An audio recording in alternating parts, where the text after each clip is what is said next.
మీకెలా తెలిసిపోయిందండి? అంటే మా బామ్మ చెప్పింది. శోభనం గదిలో అనుభవం మగాడైతే మామిడి పండు పిసుక్కొని తింటాడు, అదే లేనివాడైతే మీలా ఇలా అరటిపండు ఓపిగ్గా ఒలుచుకొని తింటాడు అని.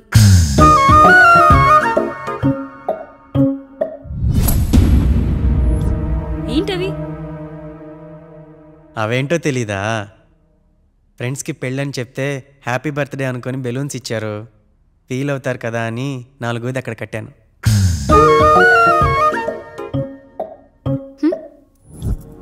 వచ్చాడు. పిల్లల గదిలోకి వెళ్ళారండి. మీరెంత ఏంటి ఇంత రాత్రి అయినా ఇంకా పడుకోలేదా? మీరు లేనిది ఎప్పుడైనా పడుకున్నామా అన్నయ్య? అందరం కలిసే కదా పడుకునేది మావయ్య. సరే అందరం పెద్దోడి గదిలో పడుకుందాం. ఈ రోజు వాడి శోభనం కదా, అసలే కొత్త. పక్కనుంటే ధైర్యంగా ఉంటుంది, పక్క నుండి దగ్గరుండి జరిపిద్దాం. పదండి.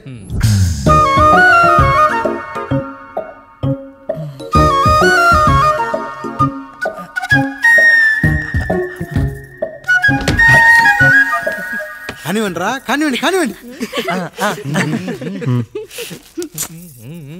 మీరేం మావయ్య ఇక్కడ పడుకుంటున్నారు? అదేంటమ్మా పెద్దోడా, చెప్పలేదా? మేమంతా కలిసే పడుకుంటామమ్మా, నువ్వు మాతో పాటే. అవును భార్గవి. మీరు ఊరుకోండి, మీరు ఇక్కడ పడుకోవడం నాకు ఇష్టం లేదు మావయ్య.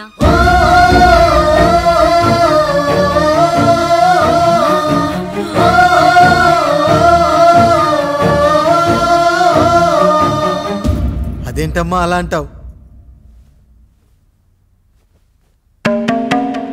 ఎన్నో చూసాం, ఎన్నో చేశాం.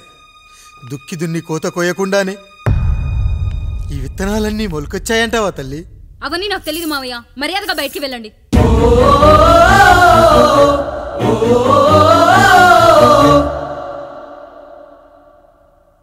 కనీసం ఆ మూలనైనా పడుకుంటామమ్మా, నువ్వైనా చెప్పరా పెద్దోడా?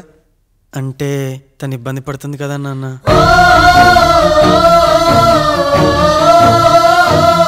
నువ్వు కూడా ఏంట్రా, పిల్లలేదో ఆశపడుతున్నారమ్మా, ఒక్కసారి ఆలోచించమ్మా. మావయ్య మీరు బయటికి వెళ్తే మేము తలుపులేస్తాం.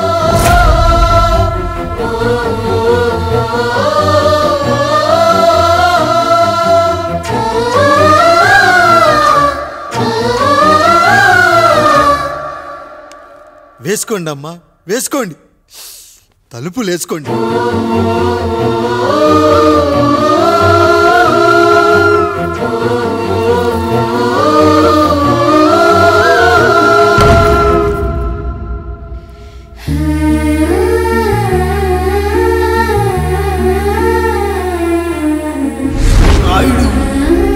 బిడ్డలు జాగ్రత్త, ఈ రోజు నుంచి వీళ్ళంతా నీ తమ్ముళ్ళు చెల్లెళ్ళు కాదు, నీ బిడ్డలు.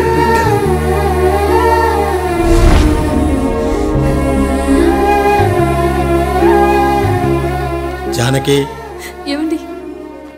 సావిత్రి, ఏమండి? లక్ష్మి, ఏమండి? మన గదిలోకి పదండి. ఇక నుంచి ఎవరి పిల్లలతో వాళ్ళ గదిలోనే పడుకోవాలి. ఇది ఈ రోజు నుంచి ఈ వంశానికి రాస్తున్న కొత్త శాసనం. అయ్యా అలా అనకండి అయ్యా, మీరు లేకుండా మేము ఎప్పుడైనా విడిగా పడుకున్నాం. అంతా కలిసే కదయ్యా పంచుకున్నాం. వెళ్ళరా వెళ్ళు, నీకు భార్య ఉంది, నీకు పడగది ఉంది. వేసుకోండి రా, మీరు వేసుకోండి, తలుపులు వేసుకోండి. మీరు కూడా ఏంటండి పిల్లలేదు? చిన్న పిల్లల వాళ్ళని ఉయ్యాల్లో ఆడించేటప్పుడు పక్కనే ఈ నాన్నకు కావాలి, బడికెళ్ళేటప్పుడు పక్కనే ఈ నాన్న కావాలి, గుడికెళ్ళేటప్పుడు కూడా పక్కనే ఈ నాన్న కావాలి.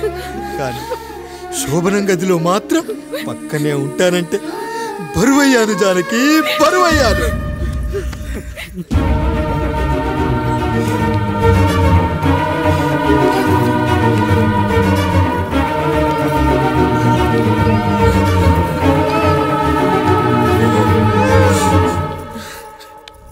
ఏంటండి ఇంకా అదే ఆలోచిస్తున్నారా? ఎలా మర్చిపోగలను లక్ష్మి? జరిగింది ఏదో జరిగిపోయింది, మీరు బాధపడకండి. ఎంత మాట అన్నాడో చూసావా? నా భార్య ఇబ్బంది పడుతుంది, బయటికెళ్ళండి నాన్న అన్నాడు. వాణ్ణి ఎలా పెంచాను, చదువుకుంటే పై చదువులకు వాడు వేరే ఊరు వెళ్లాల్సి వస్తుందని చదివే మాన్పించేశాను. జ్వరం వస్తే ఆ మాత్రలు చేదుగా ఉంటాయని నేనే మింగాను. నోరు తెరిచి అమ్మ కావాలన్నప్పుడల్లా ఇంతమంది అమ్మల్ని ఇచ్చాను. నాన్న అన్న ప్రతిసారి నాన్నల్ని ఇవ్వలేకపోయానని వాడికి నా మీద కోపమో ఏమో జానకి. నిజమేనండి, మనమంతా ఇలా లేమే. మన కుటుంబానికి దిష్టి తగిలింది. మా నాన్న మరణంతో ఆస్తిపోయి తమ్ముళ్ళతో నడి రోడ్డున పడ్డప్పుడు ఇలాంటి కష్టాన్ని మొదటిసారి అనుభవించాను. అయ్యా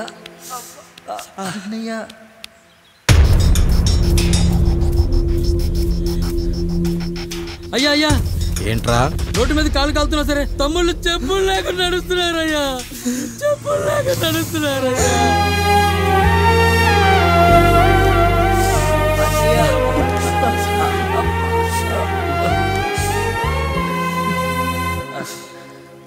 చెప్పులు లేకుండా నడుస్తుంటే కాళ్ళు కాలుతున్నాయట్రా.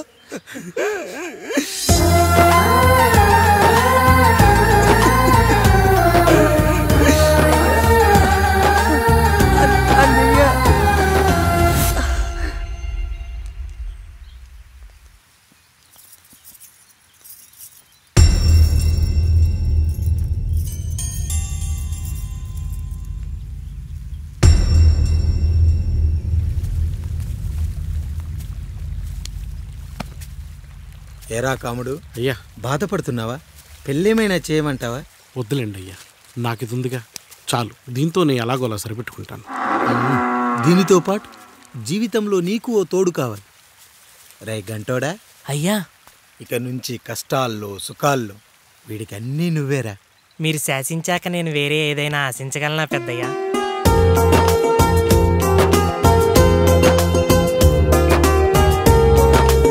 నీ గురించి కాదురా, మీ అక్కది చాలా గొప్ప మంచి మనసుని విన్నాను. ఈ కాముడికి ఆ రాముడి గుళ్ళో పెళ్లి చెయ్యి. అయ్యా, దాన్ని పెళ్లి చేసుకుంటే దాని భర్త చనిపోతాడని జాతకంలో ఉందయ్యా. మీరంతా కలకాలం ఉంటారంట్రా. వీడు పోతే నేను లేనా, చూసుకోలేనా? నువ్వు పెళ్లి చెయ్యి, పెళ్లి చేయరా.